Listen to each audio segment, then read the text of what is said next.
नमस्ते, आपका फिर से इस यूट्यूब चैनल में स्वागत है। आज हम यूपीएससी में पूछे गए पॉलिटिकल साइंस के क्वेश्चंस को डिस्कस करेंगे और उसमें क्या क्या आपको डिफ़िकल्टीज़ हो सकती हैं, कन्फ्यूजन्स हो सके हैं, उसको भी फिगर आउट करेंगे। तो पहले क्वेश्चन से हम स्टार्ट करते हैं जो काफ़ी थोड़ा आपको ईजी भी लग सकता है। इसमें आपके particular parts of the constitution के बारे में पूछ रखा है और वो किसके अंडर आते हैं ये भी जानने को मिलेगा। पहला पॉइंट है इसमें separation of judiciary from executive. कई बार यही क्वेश्चन पुट अप कर दिया जाता है बहुत से एग्जाम्स में कि किस चीज़ का सेपरेशन बोला गया है और किससे बोला गया है। ये आर्टिकल 50 में आता है और ये क्या है आप लोग अच्छे से जानते हैं, डायरेक्टिव प्रिंसिपल्स हैं जो कि आर्टिकल 36 से 51 में आते हैं हमारे कॉन्स्टिट्यूशन में। And the second one is क्या है, valuing and preserving of the rich heritage. ये एक फंडामेंटल ड्यूटी है जो आर्टिकल 51A में आती है, तो ये भी करेक्ट है। Then the third one is your prohibition of employment of children, जो कि एक फंडामेंटल राइट है। अब आप लोगों को कमेंट करके ये बताना है आर्टिकल 23 में आता है, 24 में आता है। काफ़ी कंफ्यूजिंग होता है और अधिकतर लोग इसे एग्ज़ाम में गलत करके आते हैं। तो हम इस पेपर को सॉल्विंग के थ्रू ये भी देखेंगे कहाँ हमारा मेन कन्फ्यूज़न होता है और कहाँ से हम इसे करेक्ट कर सकते हैं, क्या चीज़ें हमें अच्छे से याद करके जानी एग्ज़ाम में। वहीं हम दूसरे क्वेश्चन में ये देखते हैं कि डिस्क्वालिफिकेशन के बारे में हमारे कॉन्स्टिट्यूशन में क्या कहा गया है। तो ये क्वेश्चन ये पढ़ के अगर हम देखें इस क्वेश्चन में, raises to a whether a member of the house of the people has become subject to disqualification. आपको ये चीज़ याद रखनी है कि डिस्क्वालिफिकेशन भी दो तरीके से होते हैं। एक तो mention representation of people act 1951 और दूसरा है 10th शेड्यूल जो कि 1985 में लाया गया था। अब इसमें 10th शेड्यूल में आपको ये चीज़ गौर करनी पड़ेगी कि वो प्रेसिडेंट फाइनल डिसीजन लेता, वो स्पीकर लेता है। तो पहला वाला इसमें जो कि प्रेसिडेंट लिखा हुआ है तो ये हमारा ऑब्वियसली गलत हो जाएगा। देन दी सेकंड वन, अगर आप इसी के रिस्पेक्ट में पढ़ेंगे, there is no mention of the word political party in the constitution. ये थोड़ा कन्फ्यूजन हो सकता है। ऑब्वियसली कॉन्स्टिट्यूशन में पॉलिटिकल पार्टी का मेंशन नहीं है। अगर हम इसे with respect to 10th schedule देखते हैं तो ऑब्वियसली पॉलिटिकल पार्टी का मेंशन है 10th शेड्यूल में, but in the constitution, original constitution, political party का मेंशन नहीं है। तो इसका आंसर अकॉर्डिंग टू मी और सेकेंड ऑप्शन ही खाली करेक्ट है इसमें, और फर्स्ट वाला गलत है। Then we move to the third question. तो इसमें लिखा गया है कि इंडियन पॉलिटी में देखिए, ordinance can amend any central law. Okay, हम अभी बात को देखते हैं इसका क्या सही है गलत है। हम सेकंड स्टेटमेंट पढ़ते हैं पहले। An ordinance can abridge a fundamental right. क्या कॉन्स्टिट्यूशन फंडामेंटल राइट्स को ले सकता है? ये थोड़ी हार्श स्टेटमेंट लग रही है, ऑब्वियसली ये नहीं हो सकता। An ordinance can come into effect from a back date. अब ऑप्शन से हम इसे एलिमिनेट कर सकते हैं क्योंकि कोई दो तो ठीक होंगे ही होंगे। तो फंडामेंटल वाला राइट तो इसमें ऑब्वियसली नहीं होगा करेक्ट, तो बाकी दो हमारे बन सकते हैं इसमें। Can amend any central law and ordinance can affect into retrospective, हम इसे बोलते हैं कि बैक डेट से अगर हम होता है तो रेट्रोस्पेक्टिव है। तो यही दो बन रहे हैं जो हमारे इस क्वेश्चन में बेस्ट अप्लाई हो रहे हैं। और ये चीज़ याद करने वाली भी है, इन फ्यूचर कोई भी क्वेश्चन एग्जाम में अगर आपका एक क्वेश्चन पुट होता है तो आप ये चीज़ एक पॉइंट बना कर नोट भी कर सकते हैं कि ऑर्डिनेंस किस किस चीज़ को अब्रिज कर सकता है। थर्ड क्वेश्चन है जो हमारा आईआर से रिलेटेड है, international north south transport corridor, जो कि 2000 में एक इनिशिएटिव था, इंडिया ईरान। सो इसमें बेस्ट ऑप्शन जो आप देख सकते हैं इसे कि इंडिया को सेंट्रल एशिया से कनेक्ट करते हुए यूरोप, तो मतलब यूरोप जाएगा वाया ईरान। ईरान है इसमें, ऑब्वियसली ईरान को हम इसमें पॉइंट आउट करेंगे कि ईरान हमारा मस्ट इंक्लूड हो वो वाले ऑप्शन में। तो बाकी के ऑप्शंस क्या हैं? India to Central Asia via China, China से ऐसे कोई हमारा कोई प्लान्स नहीं है। साउथ ईस्ट एशिया का आईएमटी वाला होता है हमारा इंडिया, म्यांमार, थाईलैंड, वो इससे नहीं है क्योंकि इंटरनेशनल नॉर्थ साउथ कॉरिडोर हमें यूरोप से मिलाता है वाया ईरान और ये रशिया तक भी जाता है कुछ पार्ट, क्योंकि रशिया का यूरोप में भी आता है। Then the third one is your Europe से अजरबैजान, ये वाला ऑप्शन भी एलिमिनेट कर सकते हैं क्योंकि इसमें ईरान और रशिया का कोई जिक्र नहीं है। The next question is, which organization has enacted the natural restoration law to tackle climate change and biodiversity loss? So अगर आपने इसको पढ़ रखा है तो आप ठीक है वहाँ टिक करेक्ट कराएंगे, जो कि है यूरोपियन यूनियन, अदरवाइज आप वहाँ गैस ही कर सकते हैं। आप इससे ये भी अनुमान लगा सकते हैं क्योंकि यूरोपियन यूनियन काफ़ी ज़्यादा इनिशिएटिव लेता है एनवायरनमेंट को लेके, क्लाइमेट चेंज को रिलेटेड, जैसे कि पेरिस एग्रीमेंट भी वहीं से है, कोपेनहेगन भी जो आपके राउंड्स होते हैं तो वो भी काफ़ी ज़्यादा वहीं से इनिशिएटिव्स हैं। तो आप इसमें यूरोपियन यूनियन एक गैस भी कर सकते थे, अदरवाइज़ अगर आपने नहीं पढ़ रखा है तो ये गलत ही होता। The next question is your, which one of the following launch the nature solution finance hub for Asia and the Pacific. Again abstract direct knowledge वाला क्वेश्चन है आपका, अगर आपने पढ़ रखा तो गुड है, अदरवाइज़ आप इसको याद कर सकते हैं। आसियान डेवलपमेंट बैंक ही ये इनिशिएटिव ले रहा है। आप एशिया से भी इसे रिलेट कर सकते थे कि एशिया में तो आसियान ही डेवलपमेंट बैंक होगा। इसका हेडक्वार्टर आपका मानिला में है, मानिला फिलीपींस में है। बड़ा जो रोल है, जो सबसे बड़ा शेयर है वो किस कंट्री का है।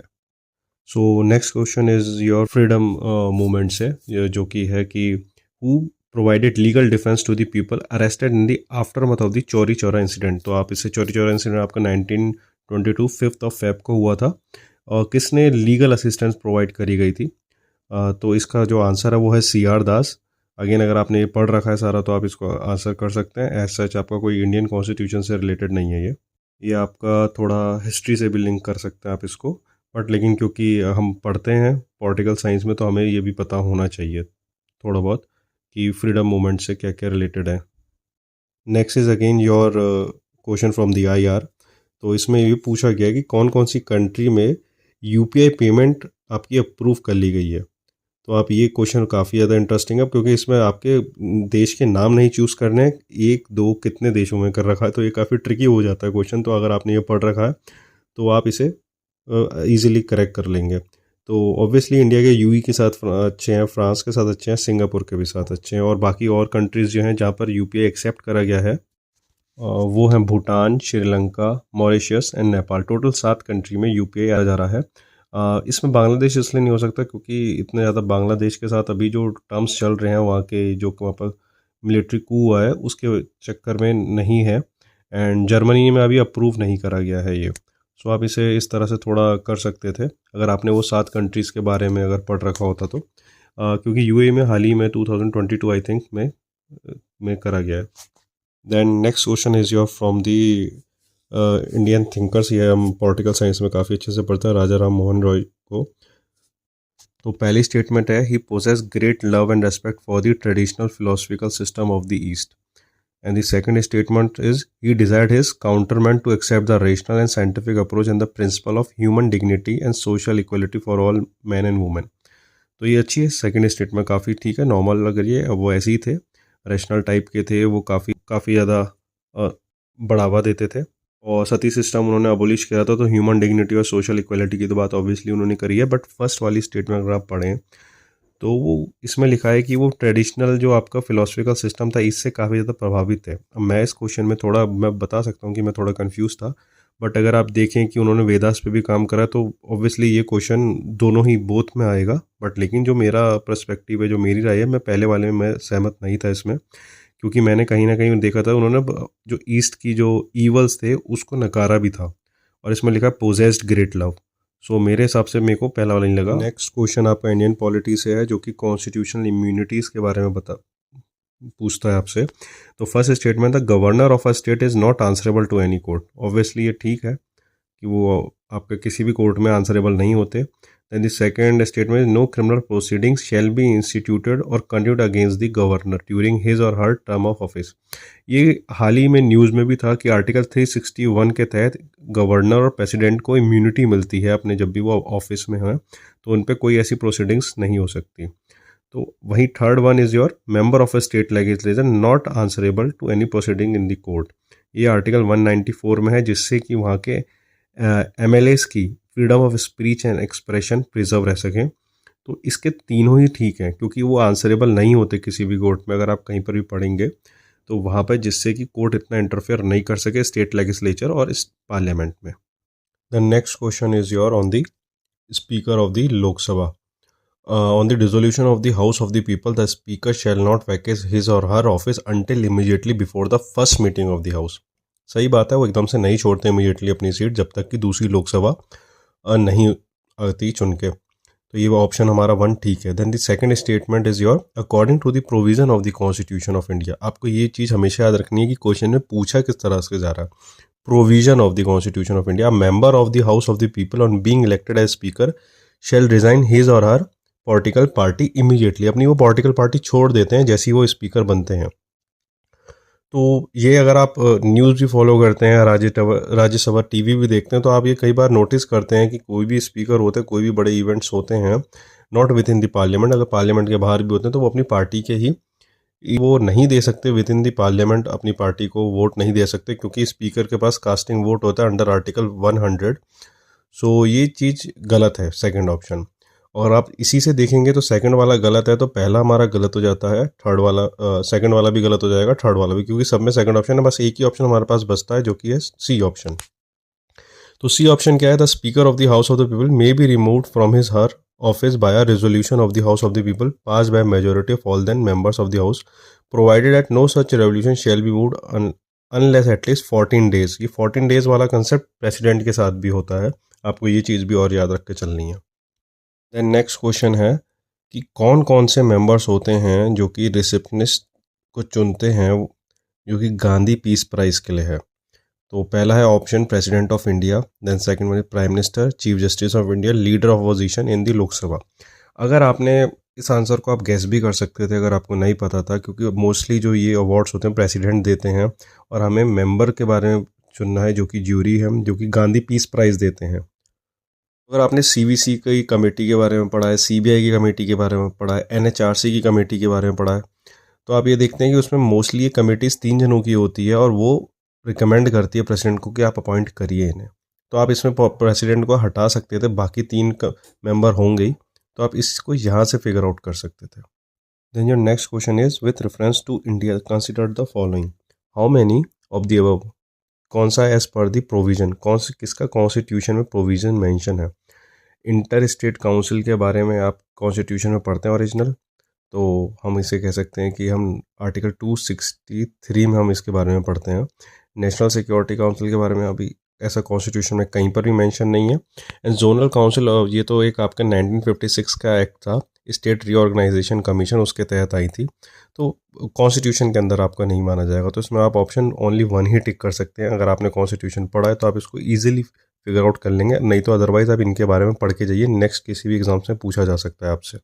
इस वीडियो का लास्ट क्वेश्चन हम और देखते हैं जो कि बिम्स्टेक के बारे में है। ये क्वेश्चन आपको काफ़ी ट्रिकी लग सकता है क्योंकि इसमें ऑप्शंस कुछ इस तरह से फॉर्मुलेट करे गए हैं। पहला ऑप्शन है जो बिम्स्टेक एक रीजनल ऑर्गेनाइजेशन है, ठीक बात है। इसमें 7 मेंबर्स हैं। अगर आप इसमें मेंबर्स को देखेंगे इसके बिम्स्टेक के, तो उसमें 7 ही मेंबर्स हैं आज तक की डेट में। वहीं सेकंड है ऑप्शन है इसका कि signing Dhaka declaration. No, Dhaka declaration sign नहीं हुआ था इसमें, 1997 में हुआ था, जो कि बैंकॉक डिक्लेरेशन है। तो आप सेकंड वाला तो एलिमिनेट कर सकते हैं, इससे हमारे 2 ही ऑप्शंस जाएंगे। थर्ड ऑप्शन हम और पढ़ेंगे, Bangladesh, India, Sri Lanka, Thailand, Nepal are founding members. Nepal and Bhutan 2000 I think 4 में ज्वाइन हुए थे, तो फाउंडिंग मेंबर्स में नहीं आ सकता नेपाल। अब आप ये देखिए कि कितना डेप्थ में जाके आपसे पूछ रहे हैं किसी भी ऑर्गेनाइजेशन के बारे में, चाहे वो रीजनल हो या फिर आपका यूएन टाइप की ऑर्गेनाइजेशन हो, नैम हो। तो आपको इसमें याद करके जाना है कि फाउंडिंग मेंबर्स कौन थे। आप सार्क के मेंबर्स भी याद कर सकते हैं, इसमें आसियान के मेंबर्स भी, जो कि इनिशियली 5 मेंबर्स है आसियान के, आप उसको। Fourth option is BIMSTEC, the sub sector of tourism is being led by India. अगर आपने 2 ही यहाँ से गलत कर दिए हैं, 2 और थर्ड, तो आप इससे फिर आप ऑप्शंस के थ्रू इसे एलिमिनेट करेंगे कि फर्स्ट और फोर्थ। अगर आपको नहीं भी पता होगा सब सेक्टर है टूरिज्म इंडिया का, तो आप उससे भी ठीक कर सकते हैं इसमें। हालांकि ओनली 1 भी है, तो काफ़ी थोड़ा क्वेश्चन डिफिकल्ट लेवल का भी है, बट इसका आंसर है 1 और 4 बोथ हैं ये। So thank you. इस वीडियो में इतने ही क्वेश्चंस। नेक्स्ट वीडियो में हम बाकी के और जो क्वेश्चंस पॉलिटी के थे वो डिस्कस करेंगे। तब तक आप इस चैनल से जुड़े रहिए, और जो भी हम आगे क्वेश्चंस को एंड वाले एग्जाम्स में वो भी हम देखेंगे, और क्या क्या हम बारीक पॉइंट हैं जिससे हम क्वेश्चन करेक्ट कर सकते हैं। इस चैनल के थ्रू आपको बहुत इंसाइटफुल मिलेगा पॉलिटिकल साइंस में। So stay tune to this channel. Thank you very much.